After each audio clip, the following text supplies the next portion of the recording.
Welcome to a Foxy Tech Tips tutorial on hiding the subscriber count of your YouTube channel on mobile. If you find this tutorial helpful, please consider subscribing to my channel and liking the video. You can't do this on the YouTube or Studio app. It needs to be in a web browser. Open a web browser and go to studio.youtube.com. Sign into your account if you're not already logged in. From the dashboard of the YouTube Studio, tap the settings icon from the bottom left of the screen. In Settings, select Channel, and then tap the Advanced Settings tab.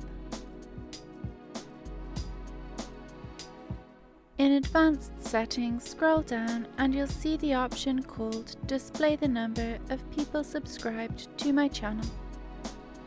Uncheck this box to hide your sub count from view.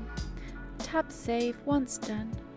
If you visit your channel's page now, it won't display your subscriber count. And that draws an end to this tutorial. Please like the video if you found it helpful, and subscribe to Foxy Tech Tips for more YouTube tips and tricks.